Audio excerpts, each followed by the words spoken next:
কোকৰাঝাৰ কাণ্ড হৈছে আপোনালোকেও জানে ঘটনাটো কি হৈছে আৰু বড়োলেণ্ডত কেতিয়া কেতিয়া কি হৈছে কি হোৱা নাই আজিৰ পৰা আগত 2008ত কি হৈছিল 2012ত কি হৈছিল 2014ত কি হৈছিল 96ত কি 99ত কি সব কথা আপোনালোকেও জানে সো তাত আজি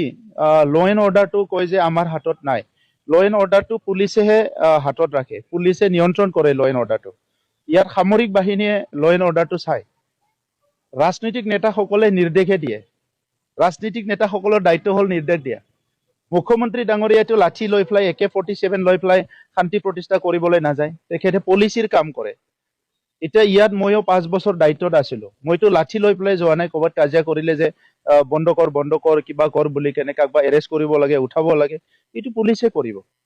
কিন্তু ল এণ্ড অৰ্ডাৰটো নিয়ন্ত্ৰণ কৰাৰ কাৰণে বা পৰিৱেশটো ঠিক কৰি ৰাখাৰ কাৰণে এটা এজেণ্ডা থাকিব লাগিব এই এজেণ্ডাটো আপুনি তৈয়াৰ কৰিব লাগিব আপুনি আজি দায়িত্বত আছে আপোনাৰ দায়িত্ব এইটো আপুনি জাতি জনগোষ্ঠীৰ মাজৰ সমন্বয় ৰখা শান্তি ৰখা ল এণ্ড অৰ্ডাৰটো ঠিক কৰি ৰখা সেইটো আপোনাৰ দায়িত্ব আজি মই ইয়াত দায়িত্বত নাই কিন্তু যিটো ঘটনা হৈছে এইটো শান্তি কৰিবলৈ আমিও কাম কৰি আছো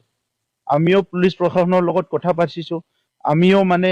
যি প্ৰশাসনিক বিষয়াৰ লগত কথা পাতিছো ৰাজনৈতিক মহলত বিভিন্ন লেভেলৰ নেতৃত্বৰ লগত কথা পাতিছো যাতে শান্তিটো প্ৰতিষ্ঠা কৰিব পৰা যায় আৰু আমি ধন্যবাদ দিব লাগিব কম সময়ৰ ভিতৰতে যে এই ঘটনাটো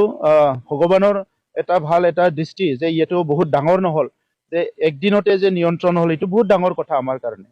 কাৰণ এনেকুৱা ঘটনা হলে আমাৰ আগৰ ছবিবিলাক আমাৰ চকুত ভাহি আহে আৰু এনেকুৱা এতিয়া আপুনি এতিয়া দেখিয়ে পাইছে শীত ঠাণ্ডাৰ বতৰত কেঁচুৱা মানে ৰিলিফ কেম্পত থাকিব লগা হোৱাটো এইটো সহজ কথা নহয় এইটো আন্তৰিকতাৰে ল'ব লাগিব চিৰিয়াছলি ল'ব লাগিব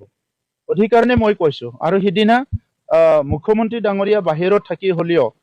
তেখেতে ৱৰ্ল্ড ইকনমিক ফৰামৰ মিটিঙত গৈছিলে তথাপিতো মিনিট টু মিনিট তেখেতে কথা পাতি আছে প্ৰশাসনৰ লগত মই জানো আৰু এইবিলাক মানে দায়িত্বটোৱে হ'ল আমাৰ ৰাজনীতিক নেতাসকলৰ দায়িত্ব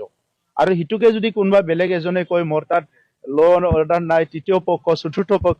পক্ষ বিচাৰি থাকোঁতে গোটেই শেষ হৈ যাব পক্ষ বিচাৰিব নালাগে নিজৰ কি দায়িত্ব সেইটো পালন কৰক